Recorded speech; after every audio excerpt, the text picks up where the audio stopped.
And welcome back, everyone. Sir Dr. K here, and welcome back to LEGO Star Wars The Complete Saga. I just said welcome back 2 times, didn't I? Anyway, we're gonna complete. I almost said complete, and then I was like, no, it's continue. But then I had already said half of complete, so it was weird. Anyway, we're gonna continue the story, and yeah, see where it takes us. It's gonna take us to Bespin, isn't it? Cloud City. It's on Bespin, right? Pretty sure. See, that's why I'm not good at history. I'm not good at remembering specific things, even from a fandom that I'm like pretty darn familiar with. So it's Cloud City Trap. Yeah. It's a trap. Yep. So now, barely a few weeks into his Jedi training. Interesting. Is that canon? Was he training for weeks? I don't know. Anyway, he sees a vision. Darth Vader. Against Yoda's advice, the Jedi sets his X-Wing fighter on a course for Cloud City. Here he hopes to find Han Solo and Princess Leia, little guessing in his haste that he himself is the true target of Vader's trap. And I just remembered that other thing that was linkable that I was going to mention in the previous episode. I was looking at Dagobah and like remembering a video that I had seen. It was a pretty interesting video. It was explaining, I'm pretty sure, some canon explanations for how, or rather why, and also how and why Yoda chose Dagobah for his quote-unquote exile. You know, when he was all like, failed, I have into exile, I must go. And you know, I don't think he was like, oh, I've failed as a Jedi, is like, well, kind of. Like, he failed to recognize the darkness that was happening, and I failed to make it to that ledge. Okay, it's got a blue stud. It's worth it. It's worth it. Oh, we made it. Okay. Yo, look at that. 2,000. Okay. But, so yeah, it was a really interesting video. I won't try to sum it up. I'll just leave a link down in the description if you want to check it out. I thought it was pretty cool. And I think you might too. Ooh, I just realized. Okay, hang on. Let's go into extras. We're gonna be a bit cheaty here. Oh, dang it. He doesn't have a blaster. Right, he's a Jedi now. Dadgummit, Jedi Luke. Why you gotta be such a Jedi? I needed your blaster so I could explode the blaster bolts and get you over. Wait, how does this work? Well, we can hover over here. Hang on, is there a... Did we activate the... We didn't activate the R2 terminal over there. That's why. What a spoon I am. That's a term a British YouTuber uses that I've kind of picked up a bit. Whoa, whoa, whoa. Whoa, there's a little glitchy red bit up there. Or is that just... I think that's just an intentional light element thing. Anyway, so here we go. Now Luke can jump over. He can come over here, build this, and then... Blue stud! Dang it. Why'd you have to fall off, Blue Stud? I thought we were friends. Okay, yep. And then we're just right in here. And we're... Okay, power up, power up, power up! Whoa! Okay. Let's see, when it's quieter, I'll do the Darth Jar Jar. I haven't forgotten about it, guys. Because I'm pretty excited. Wow, true Jedi already! Man, stud magnet works wonders. And exploding blaster bolts, of course. Oh, fast build! Yush! Oh, no, dang it. Oh, right, we need to R2 this thing. Right here. And then we can... Dang it! Why you gotta be so proactive, stormtroopers? You're supposed to be, you know, horrible and, you know, not on top of things. Well, you are horrible because you're horrible shots and, you know, you're part of the Empire. Which, to be fair, I think most people in the Empire didn't really see it as a bad thing, and also weren't completely aware of how sinister the Emperor actually was. Like, yeah. As with most evil forces in, you know, the real world, it seems that most of the people involved were, you know, they thought they were in the right, which is almost more sad than them, you know, knowing that they were being evil. But, I don't know. Anyway, on that positive note, let's go ahead and blow this thing up. Jum, jum, jum, jum. Yeah, nailed it. My back itches. So let's see, is there anything exciting here? Yes, there is. I'm trying to remember, where's the quiet point in this level? I mean, let's see. I mean, we can force quiet space, but I would rather, you know, do it during a quiet section. Part of section. Oh, right here. Maybe. Kind of. I mean, we're about to go up against Darth Vader, so, yeah. Wait. Yeah, we're going up against Darth Vader. But anyway, so Darth Jar Jar, right? The guy that voiced Jar Jar. As you can imagine, he kind of sounds like Jar Jar when he normally talks, but, he... when he did his Darth Jar Jar impersonation, it was very different. It was all like, "Your feeble skills are no match for the power of the dark side." Except he did it better, because I don't know. I guess I have a hard time going low, but not super low. But so the interesting thing is he also did another impersonation that was kind of more like what most people might initially think of when they think Darth Jar Jar. It was all like, "Your feeble skills are no match for the power of this dark side." They're both pretty good. And if you watch the video, then you would have seen that. If you haven't seen the video,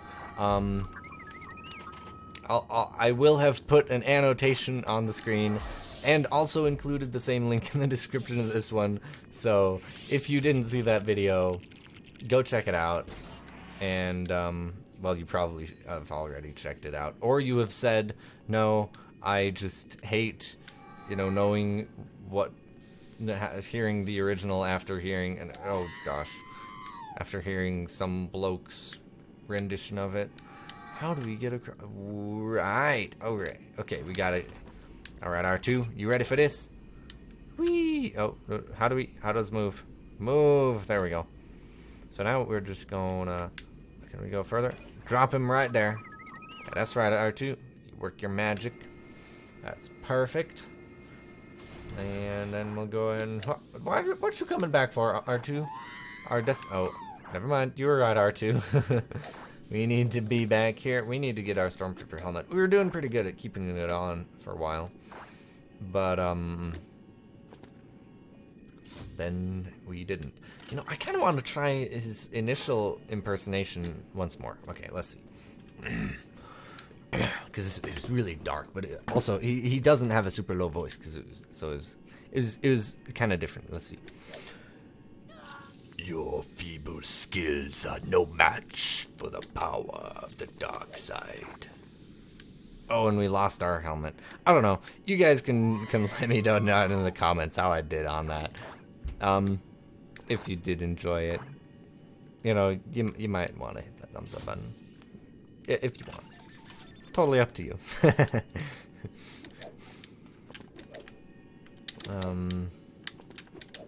Yeah. Yep. I'm trying to think.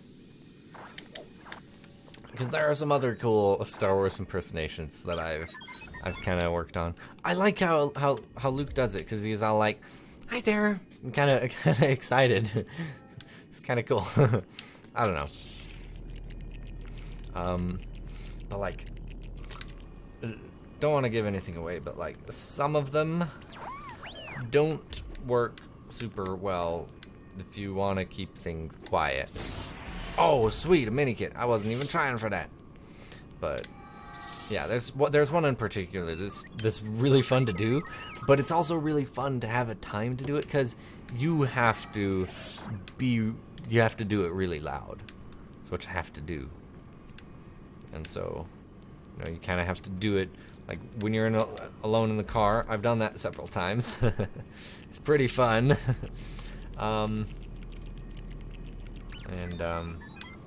So yeah, I don't think it would work very well here.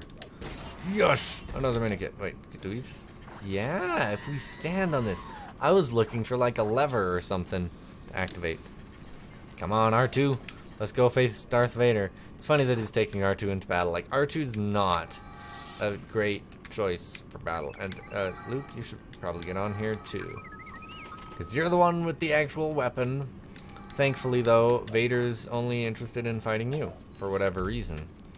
So, Vader, you're now going down. Okay, that reminds me of a particular part in Avatar: The Last Airbender. It was, towards the end of Season 3. So if you haven't seen Season 3 of Avatar: The Last Airbender, which, if you haven't, you definitely should see, because Avatar: The Last Airbender is a fantastic show. It's hilarious, and, yeah, it's a lot of fun. But towards the end, you know, when Aang's having all those nightmares about facing the Fire Lord, right? And there's the one that's all like, Aang's coming there. No. I remembered wrong, okay? It was not in a dream. It was in the play. It's the Ember Island players. And so it was like when the girl Aang was all like something, and now you're going down. Or something like that. And then the dude playing the Fire Lord Ozai's all like, no, it is you who are going down. And then they have that battle, and then of course the Fire Lord wins because it was a Fire Nation, you know, production of it, and so of course they're all like, fear not,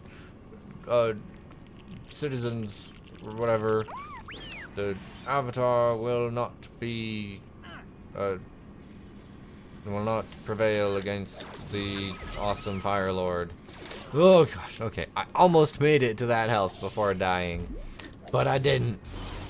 So seriously, Vader, do you really need this much backup? Like, you're freaking Dark Lord of the Sith.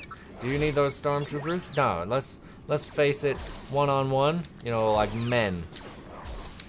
You know, I kind of like that about, like, some, like, The Princess Bride, right? Okay? The love story in it is super cheesy and generic and not compelling at all. Like, there's no basis for true love. It's just, oh, magical true love. But the quotes, it's super quotable. So incredibly quotable, especially Inigo Montoya. Hello, my name is Inigo Montoya. You killed my father. Prepare to die. You have no clue how many times that has come into play in regular conversation. But in all seriousness, like, even if it doesn't fit, it's super fun to quote The Princess Bride. There's so many witty things. But the other thing that is cool, like, when Inigo is waiting for the Man in Black, right? He's so honorable. Like, and the Man in Black is too, because they're like, you know, they both see swordsmanship as an art, and they're like, kind of like, I only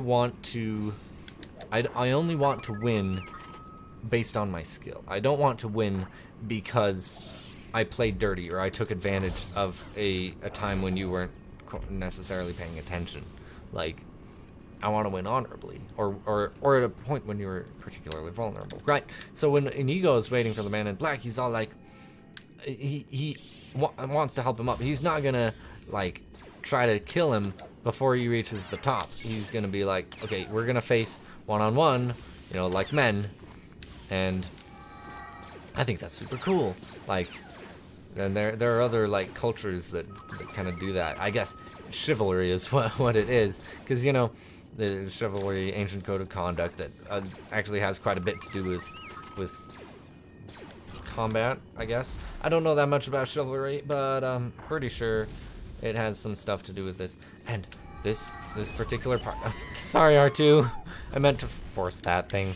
This particular level is actually one of those ones that actually works quite well with two people, because, you know, you can have one go over as R2, and then you don't have to constantly fly across, close these up, because, you know, again, Darth Vader is not super honorable. He's not adhering to the code of chivalry or any of that stuff.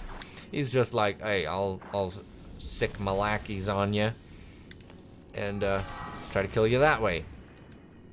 and make you lose all your studs. Oh, excuse me. And there you go. Right at you. Right back at you. Return to sender. So now what do? We do it again? Okay. Okay, right. I think I kind of remember how this goes. But let's see. So I think at this point... Oh, right, okay, we're gonna have to return one of these back. And then it's gonna break that.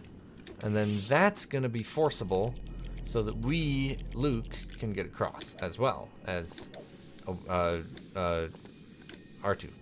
Yeah. Mini kit! Oh, 4 mini kits. That is definitely not bad.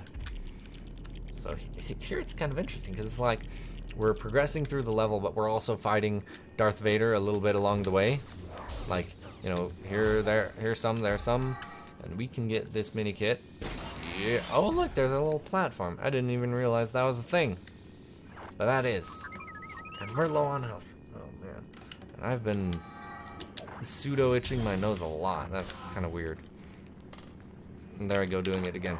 I don't know what's with my nose, but I don't know. It feels kind of like it wants. Oh, that's just a drop-off.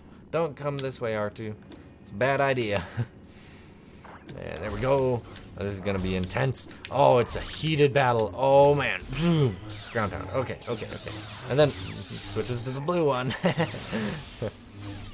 Oh no, my hand. Okay, this part. Oh man. The Lego cutscenes is so great. Okay. Oh yeah, that was you inside her. Not exactly the best time to have the talk about like where babies come from or whatever, but you know, if you need to tell your long lost son that, you know, he's your son and that you're a Dark Lord of the Sith and he's the son of a Dark Lord of the Sith, you know, you're already breaking some pretty awkward news. So what's a bit more awkwardness, right? Anyway, let's get that.